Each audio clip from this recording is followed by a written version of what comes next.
is the Manager of Fleet and Safety Services for the Alberta Motor Association.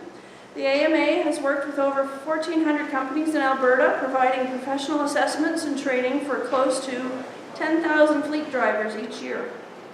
Ron has over 30 years of driver education experience. His expertise in fleet training specifically has been sought after not only in Canada, but also other countries around the world, including Bolivia and Venezuela. He is a licensed driving instructor through the government of Alberta. Mr. Wilson has written a curricula, I'm not sure I pronounced that correctly, and designed copywritten material for many of the classroom, track, and online programs that the AMA offers. He has developed light vehicle professional driver improvement programs and has helped draft and implement policies for a number of companies. Ron is in constant demand by TV, radio, and news outlets for professional opinions or viewpoints on many of the issues situated around driving today.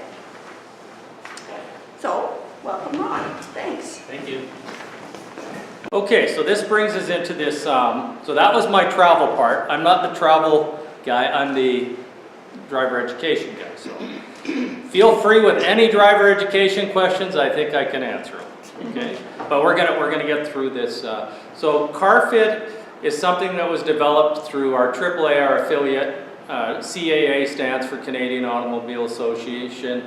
AAA stands for American Automobile Association, and then AMA is Alberta Motor Association. So they're all affiliates. So our mother company is Canadian Automobile Association.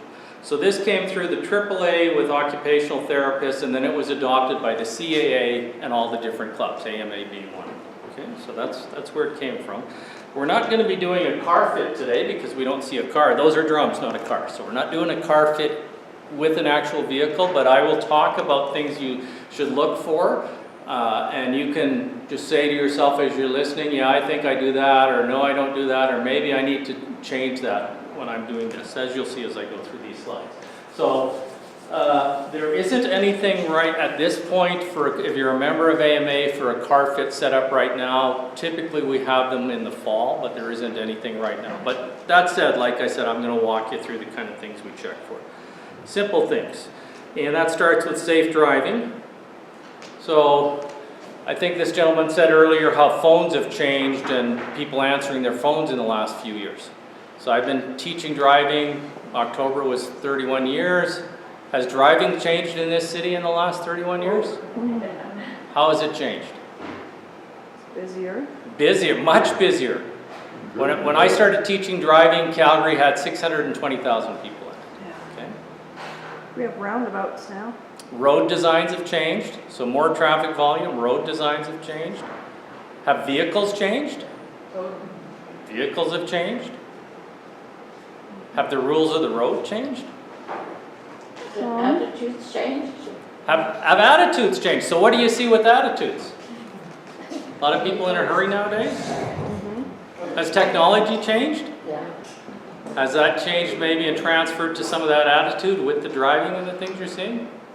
And the bike lanes, they drive me crazy. They drive you crazy. Yeah. Probably if you're riding in a bike lane, you'd say those car lanes drive me crazy. I believe that. Yeah. But we're not there. So I'll address this like this. Been doing talks with people for many times, and I can tell you that if you did have a bunch of cyclists in the room, I don't know if there's any cyclists in the room, they would say that a lot of the vehicles drive them crazy. They don't yield for them, they cut them off. You could say the same if we had pedestrians in the room, and you're pedestrians at times, vehicles don't stop for them. You have drivers in the room, they'd say pedestrians run out. So it goes all around. But what I would say about all of this is, it's up to us to work together as road users, because whether you're a person on a bicycle, a motorcycle, a pedestrian, a vehicle, we're all in the same system and we have to work together. And there's good and bad in all of those, meaning there's people that really take it responsibly and watch what they're doing, and there's people that just don't think what they're doing. And sometimes it is the person's attitude, sometimes it's just the person's lack of knowledge or bad habit. Yes? My pet peeve is pedestrians. Yeah, I bet. They're the most reckless of Are they? drivers and bicyclists. See, and that's what, They, because they have the legal right of way, they won't even look around to see, you know, and a driver has to look at so many different things. Signs over there, there's somebody down here, somebody honking over there. And these guys aren't pinching in the pedestrians. They're just walking right through them. Sure. So I'm going to say what I said a minute ago again.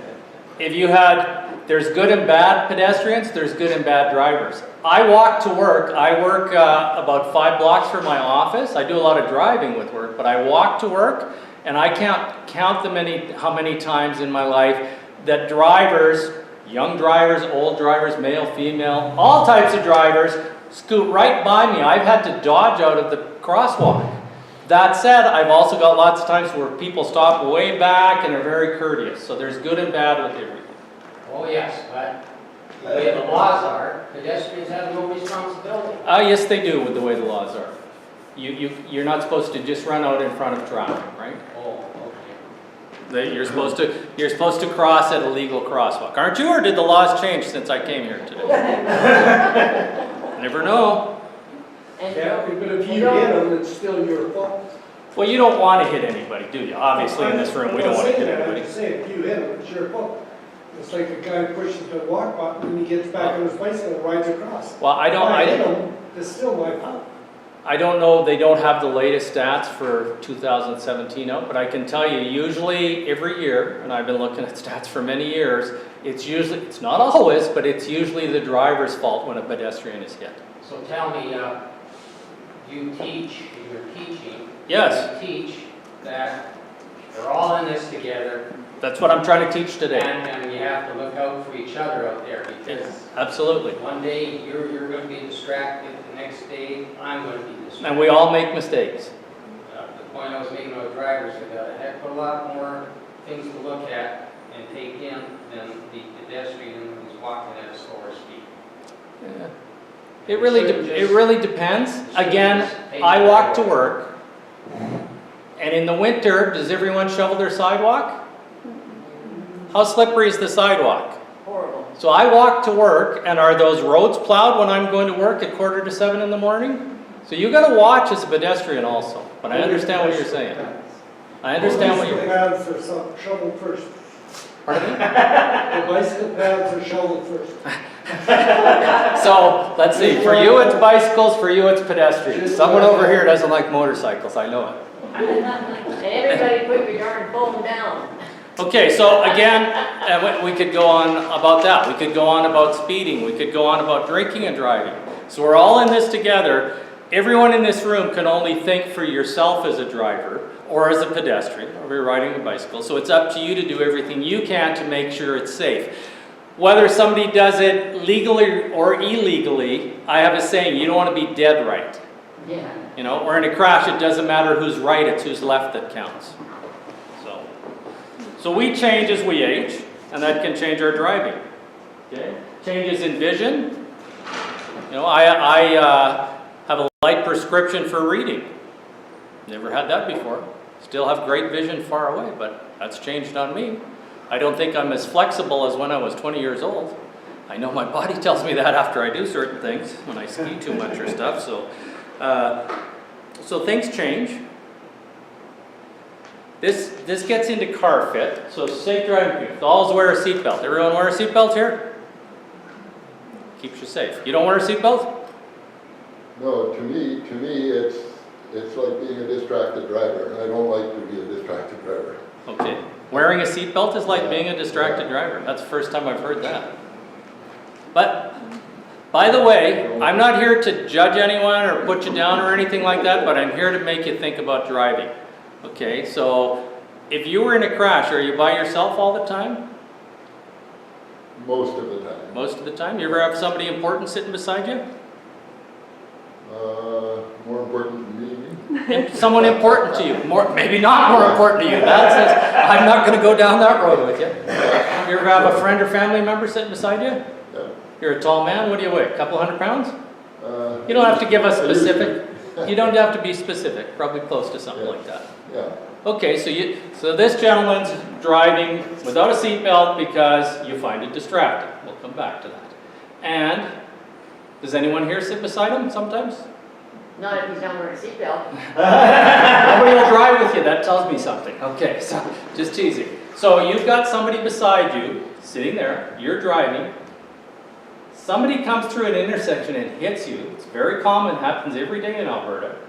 Happens every day in Calgary. Happens about every 6 minutes there's a crash in this city. So somebody hit, or in this province I should say. So somebody hits you.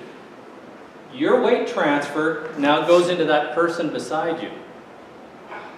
Can anyone here withstand 200 pounds coming at them? And let's say you were going, what's the speed in the city here unless otherwise posted? 50 kilometers. Let's say you're, what is it, 50 or 60? 50. Yeah, 50 kilometers. So you're going 50 kilometers, 200 pounds coming at you at 50 kilometers. Anyone withstand that force in this room? Oh, you break something. You could kill somebody probably. Yeah.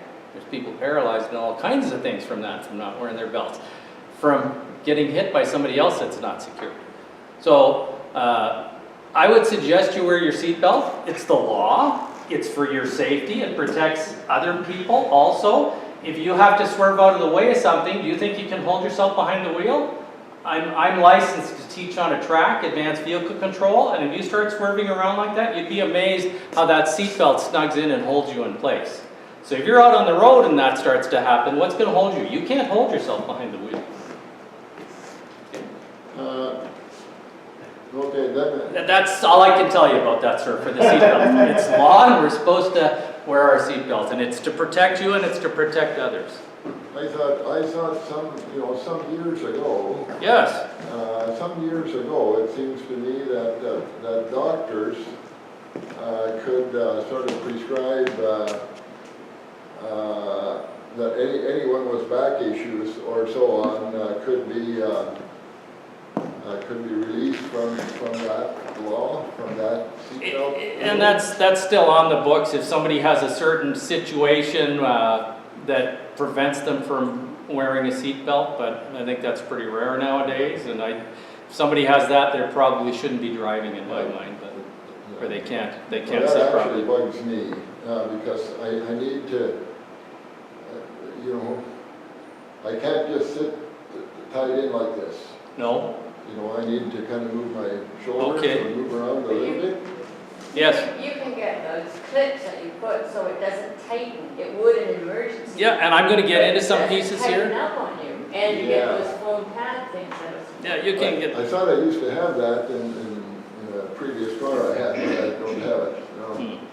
So, again, this isn't a whole day session on speeding. We haven't even talked speed in this. I was expecting this group would be pretty good with this. Yes. A quick comment. Yes. Yesterday it was on the news that a pilot, 30 minutes into the flight, was being sucked out. Yeah. The seatbelt was holding him in. The only Yeah. thing saved him was the seatbelt. Yeah. That's right, Yeah, well, again, when I used to teach suspension classes, I don't teach a lot of classes anymore, but I used to teach suspension classes a lot.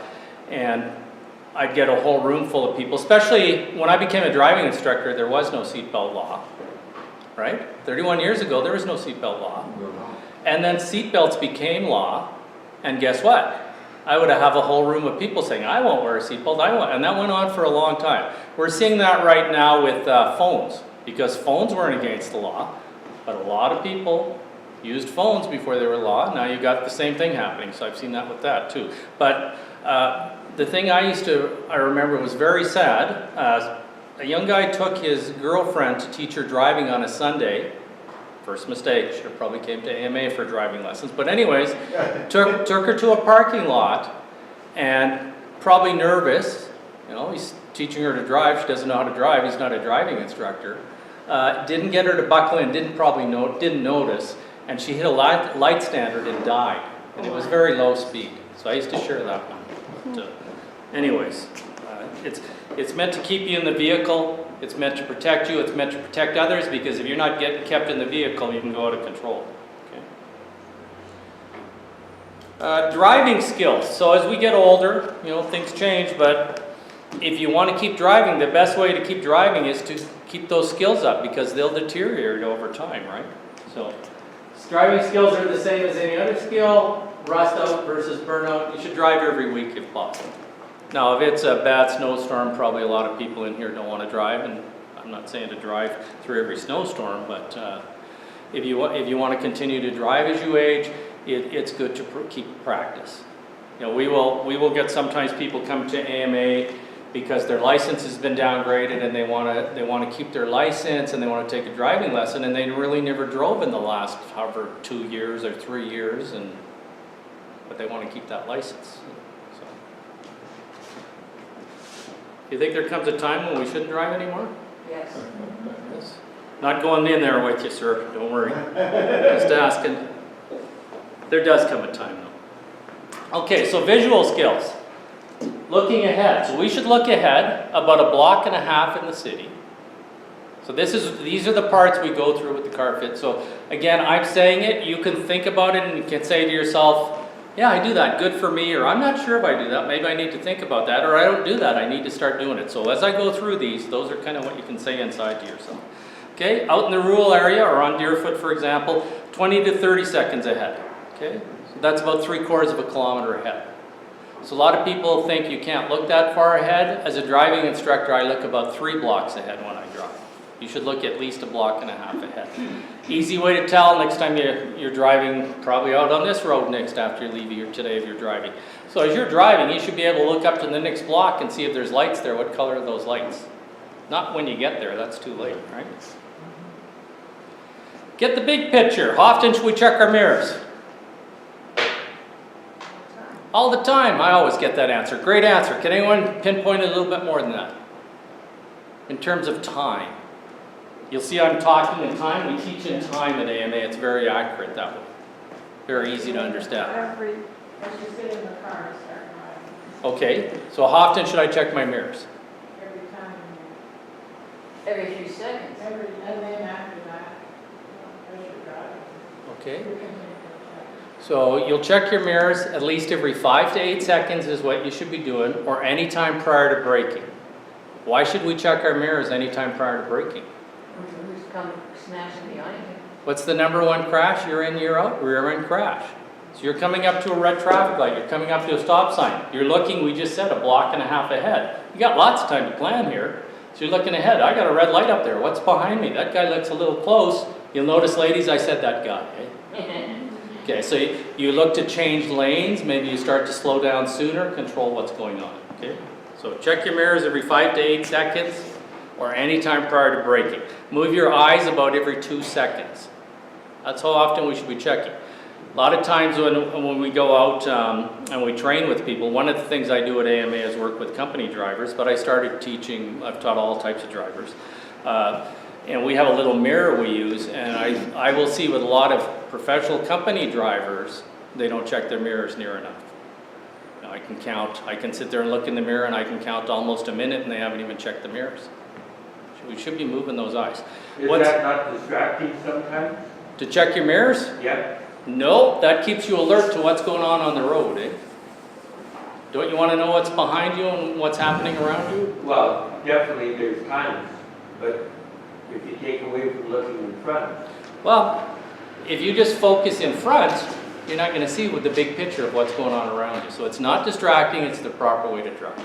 It's a queer thing, it's not. It's just glances, yes. It's not staring at it. It's a mirror glance. You look at your watch, we're done, right?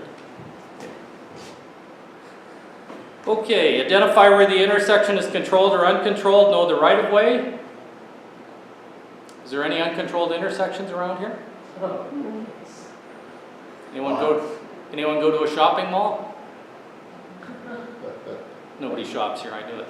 A lot of residential areas don't have yield signs or anything at Exactly. intersections or even four-way. Or shopping malls. Yeah, or something. So if you come to a intersection, whether it's a residential area or a shopping mall or a church parking lot, this I think just has the one area though, and you're driving and 2 vehicles come to the intersection at the same time, who goes first? Person on the right. The person on the right. That's something that people seem to forget as they drive. It's when you're tested for your license, you're tested both on a written test and on a road test for that, and people seem to forget it. The T intersection's a great example. it's the person on the right. So you should always use caution when you come to an intersection. And if you think a lot of people don't understand this, just go to some place like Chinook, for example, one of our biggest malls in Calgary, and you will see people not yielding all the time. Okay? So be aware of that. And I always, again, say, don't take right away unless it's given to you. Okay, blind spots, always check your shoulder to your blind spot as well. Everyone know what a shoulder check is? Some people tell me they don't need to do shoulder checks. Okay. So what's the proper procedure for changing lanes? Is there a proper procedure? Yes. Okay, so what is it? And if you give me an answer and it's not correct, don't worry, you're just telling me what you know and I'm asking, so. Mirror, shoulder check. Signal, mirror, Oh, okay. other mirror, Yeah. then shoulder check. Can you say yours again, sir? Mirror, shoulder check, but you gotta signal first. No, you were actually started on the right foot. Yeah, mirror, shoulder. Mirror, check. shoulder, signal, shoulder, move. You should check your mirror and your shoulder first. What do we have coming out now this time of year that it's warmed up out on the road? They have two wheels and they rev. Bicycle. I'm thinking more bicycles too. I'm thinking even Motorcycle. motorcycles. So you're driving on a 60-kilometer road and you're driving in the right lane and you want to do a lane change and somebody's coming up. They're not speeding or anything. They're just coming up to pass you. Oh, sorry. I should stay on this side. Eh? Okay, so they're coming up and you put your signal light on. You could startle them if they're just about to come through where you're driving. So check your blind spot first in your mirror, and if somebody's there, wait till they go, on a motorcycle especially, wait till they go by before you signal. But that's the proper procedure. Mirror, shoulder, signal, shoulder, move. Okay. Because you don't check twice. The guy in the blind spot's gonna be up the center. Did anyone mention there will be a test later? Yeah, you know, since I have a car that's built lower down, Uh-huh. you can't shoulder check. You can't shoulder check. The headrests are too high, Okay. that's the way they're built. What type of car do you have? Lower down, I'm just driving a Chevy Malibu, Okay. impossible. So I know my mirror's pretty good, and You may, know how to change. again, not here to argue or dispute anything, but you may not be checking properly. Those vehicles you should be able to shoulder check. Even as far back as the nice 76 Malibu. That had probably some of the biggest buckets in the Malibus. But even with my car, when I pull up to the intersection by my house, Yeah? it's lanes. And there'll be a person standing waiting to walk across, she's right in my blind spot. So now I lean up a little bit so I can see. Maybe you have to, depending on your vehicle. Maybe, or depending on your size. We're all different sizes here. Maybe you have to go like this. But you, in many years of vehicles, they're built for mirror and shoulder check. Okay? It's maybe you're just not in the habit of doing it. There's lots of people that are not in the habit of doing things. That's what I said earlier today. I may see some things here and you're saying to yourself, I don't do that. Well, now's the time to learn about it. You know what the problem is with this, over your shoulder check? No. And I know you're going to tell me. You know, because about half the time, when you do a shoulder check, the car in front of you has put a brake light on. And so, you know, I don't dare take my eyes away from the, you know, from the front, Okay. because Okay, so what that tells at least me, half the time, that tells me you follow too close, sir. Sorry? That tells me you follow too close. Not necessarily, no. Not necessarily, I'm just telling you. I consider myself a very safe. And I'm not saying you're not, but you should be able to do, how far ahead are we looking again, group? Block and a half. Block and a half? Yeah, so if you're see, you're not even buying into that. You gotta be looking at least a block and a half. And all I can do is tell you what you should be doing. You know, if I'm here with a group here today, but if you're thinking, I'm not sure about that, what I would recommend you do, take a driving lesson, go out and see. You may just be surprised something you learn. That's easy to do, right? Because I'm not here to do that to say, you should be doing this, you shouldn't be doing that. I'm just telling you what will make you a safe driver and the proper way to drive. And I'm not bringing out new stuff here. Again, I've been teaching driving for 31 years. I'm not the guy from last year as a driving instructor here saying, what would you call me, a young whippersnapper or whatever you want to call me? I'm not the new guy. I've been around a long time, and this is not new stuff. Okay, so following distance. This gets into what you were saying about you may hit somebody in front. So I put it on in the interest of time. I love the feedback and the questions, by the way. We want to have at least a 3-second following distance. Does everyone know what I mean by that? So traveling at 50 clicks, for example. Yeah, dry roads 50 How many clicks. seconds is that? That's 3 seconds. So when a vehicle in front of you passes a stationary object, you're driving 50 kilometers per hour, dry roads. When they pass that stationary object, could be a post, could be a line on the road, could be a tree, whatever you want to use, you should be able to count 1001, 1002, 1003. If you don't have that, guess what? You follow too close. You're what we call a tailgater. Okay, that's a fact. But if you leave that space, then somebody's gonna cut in front of us. Are they? Especially approach on traffic. So then what would you do? What would you Hit your do? brakes. What do? You gotta leave the So, room, but and you know what? I've heard what you're saying many times. I hear people say that almost every time I talk about space. So I'm going to give you a scenario. Does anyone go to Chinook from here? Chinook Mall? Everyone knows where it is? It's right across the city.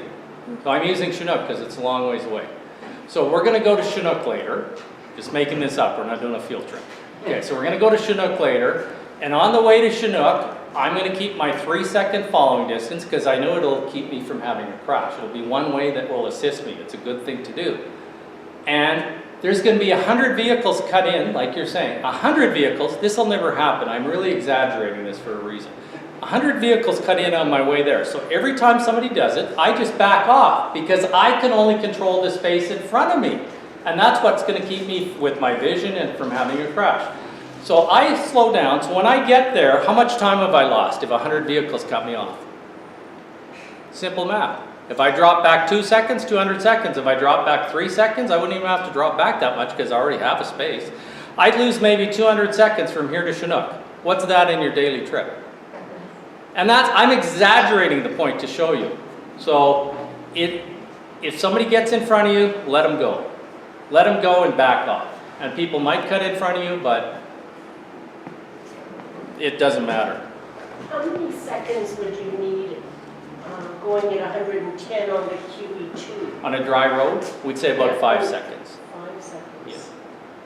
Yeah, so when it's slippery out or icy out, we just had the winter that would never end, it could take you up to 12 times as long to stop your vehicle on a slippery surface.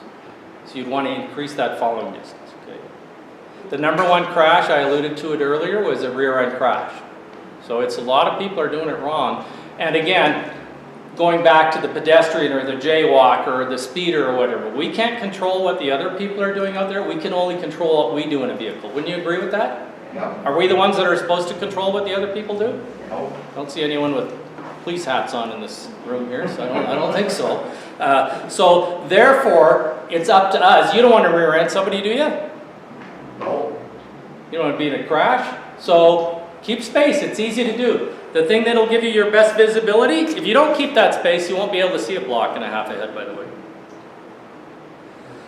And you want to try to keep a space around your vehicle. So don't drive even with somebody else. Does everyone know what I mean by that? So you're driving on a 2 or 3 lane road, don't drive even with somebody. Space it. Why wouldn't you want to drive even with somebody? In case you have to maneuver. In case you have to maneuver, in case the other person doesn't mirror check or shoulder check and they change lanes into you. I once, one time in Calgary here early morning, teaching a student, watched in front of us a vehicle on the driver's side lane change into a city transit bus. How he wouldn't see that with his peripheral, I don't know. But keep a space around you to protect you. Okay? You gotta watch it on the shop too. Well, I don't know. That was down in California Yeah. a long time ago. That's what the kid pulled up beside somebody. That's when the shooter was shooting people in LA. Oh, yes, yes. The first time I went to LA, that was The sniper or whatever. one of the people that was doing our, setting up our travel. Well, There's not to do it. so there's another good reason to keep space, in case we get to that here, right? Our travel agent told us, we're going to. Sure. Sure. Okay, so make sure others see you, signal, does everyone signal here? Some people don't signal. They say, I don't need to signal, I know where I'm going. Signal, you know where you're going, but you're not signaling for you, you're signaling for others, right? Last minute at the intersection. It drives me crazy when people do that. Okay. A lot of people don't even, I don't think they even know where their signals are. Well, and sometimes, keep in mind, does anyone always have a perfect day here? Were we having a perfect day earlier? No. Okay. So, you know, somebody who, you don't know what people have going on in their mind. So, there are some aggressive drivers out there, but a lot of people doing things out there are just making mistakes. So maybe they went, oh, what am I doing? I usually drive this way, but I'm supposed to turn here, and they put the signal on. You don't know, right? So you're a teacher? Yes, I am.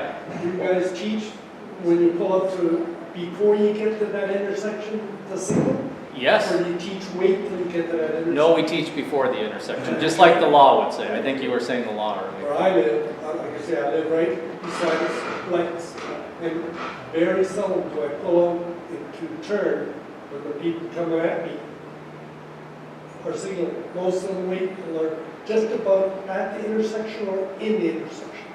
Well, that's why it's important for you to keep signaling, sir, because you can educate those drivers around You you. sit there till all those cars are gone because you don't know if they're turning Yeah, or yeah, not. yeah. So if there's a driveway before the intersection, or an exit, say from a mall, Yeah.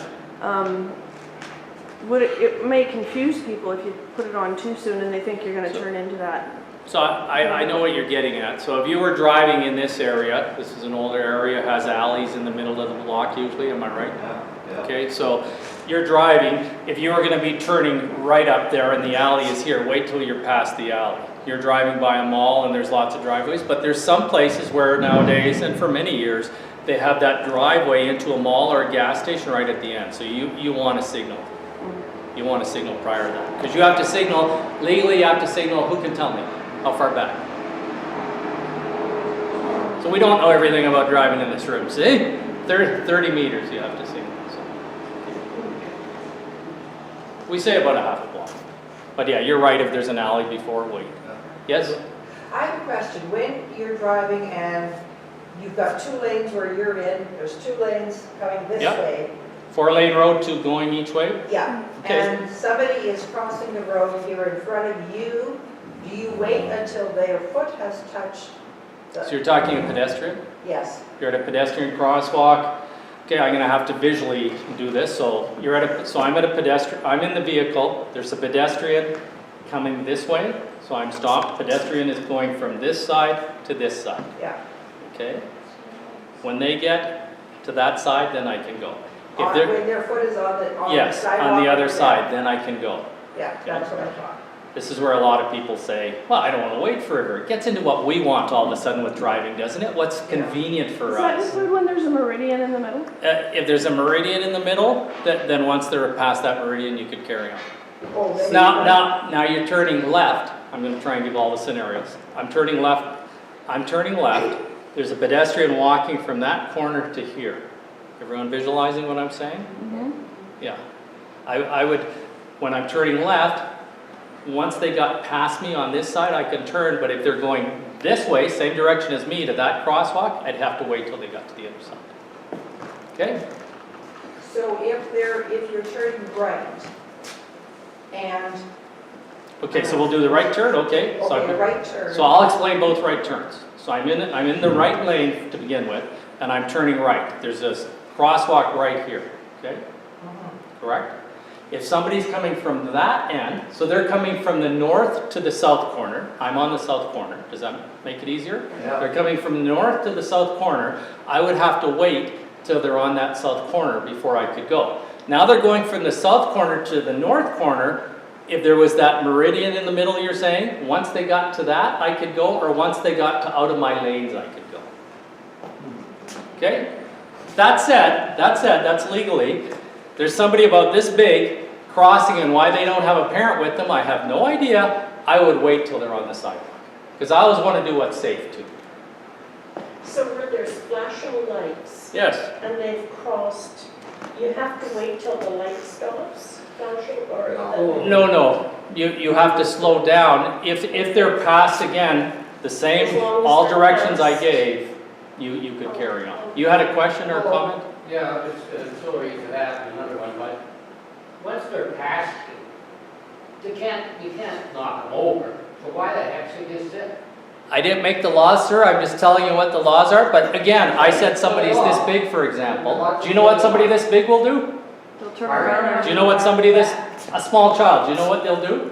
Turn around and go back. Who know, I don't know what they'll do, they're unpredictable. As far as that, pedestrians can be unpredictable, so. But also, if anybody's walking to the other side, Yep, and it is a stop, not a light, okay? So the oncoming traffic. it's an uncontrolled intersection, but there's a crosswalk. Doesn't have to be a light, doesn't have to be a stop sign, it's a You want to make crosswalk. sure that they get to the other side because somebody maybe didn't see them and they'll run them over. Could be, could be, I've seen that happen. all kinds of things, right?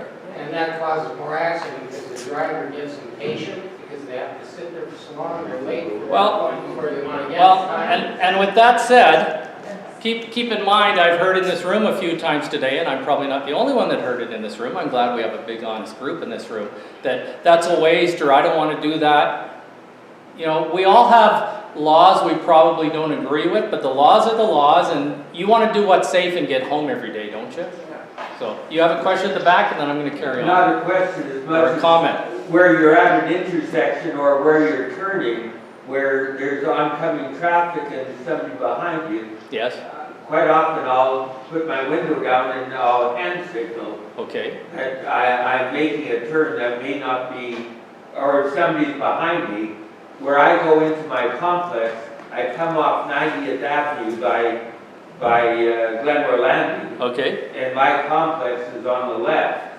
There's a driveway, so there could be cars behind me, and I'll signal, but I'll put my hands out that I'm slowing down to turn into that. do you find that helps?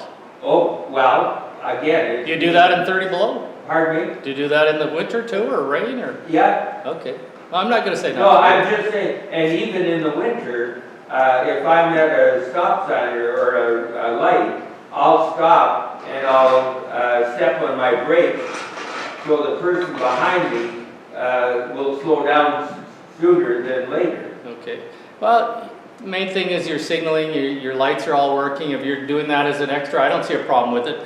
Okay, so we're gonna carry on here because I don't know what your schedule is like for the rest of the day, but I was supposed to be done about 6 minutes ago. I appreciate the questions, but we're gonna carry on because I wanna make sure I get this information out that I said I would get out.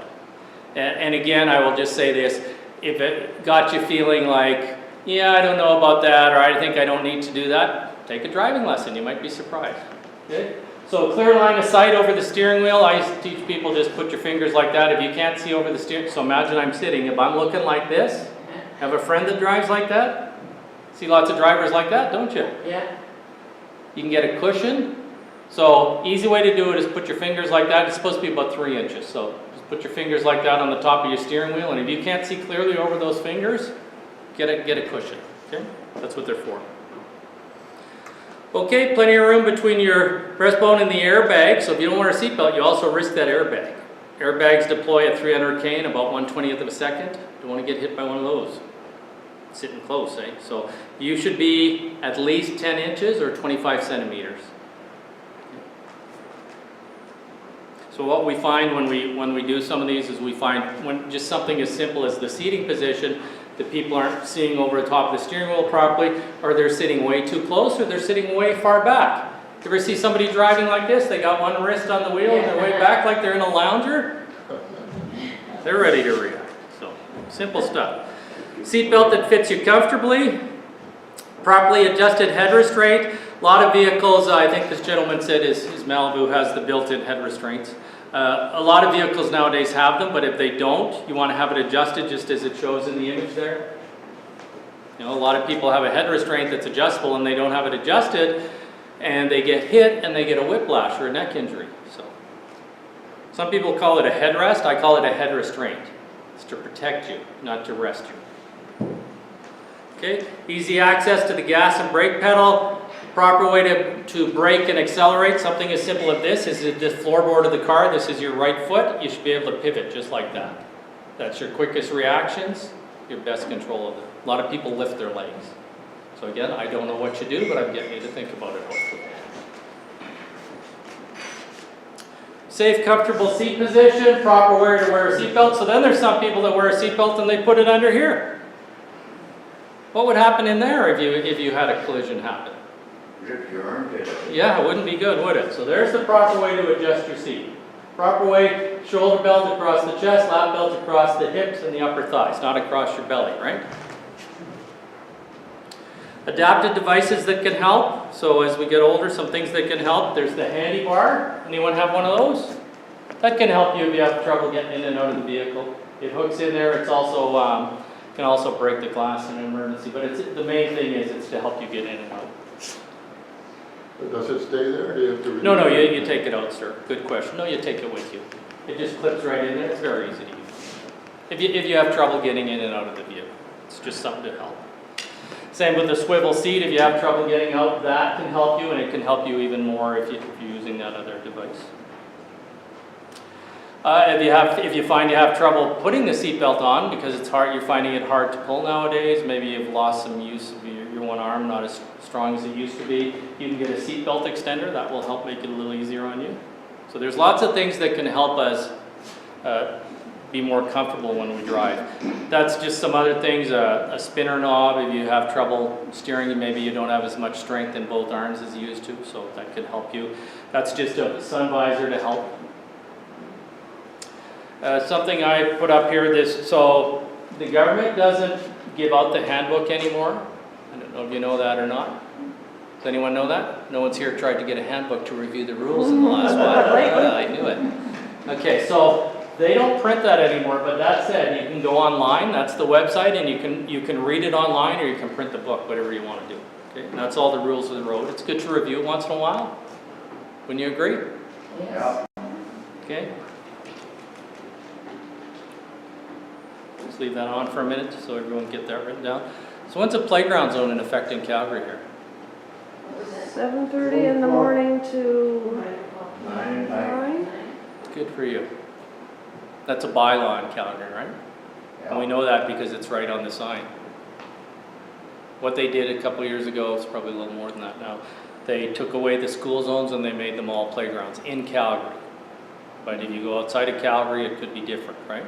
Yeah. When's a school zone in effect in Alberta? Calgary got rid of them. Is it the same thing?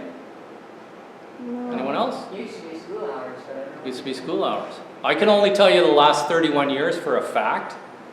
And then I drove before that, but I know for a fact the last 31 years. 8 to 9:30, 11:30, 1:30, 3 to 4:30. Calgary, we don't have them anymore, they're combined. What about a playground zone if you go outside of Calgary to another city in Alberta? When's a playground zone in effect? So I've thrown out 3 questions here, so I would say probably a good idea to review that book once in a while. Playground zone would be 8:30 in the morning to 1 hour after sunset. Again, that's been for over 30 years that long. In the Yukon, it's 24 hours a day. Is it? Because of the light, some resources that can help. I brought a few of these. I don't have a lot of these books, but I brought a few of these books.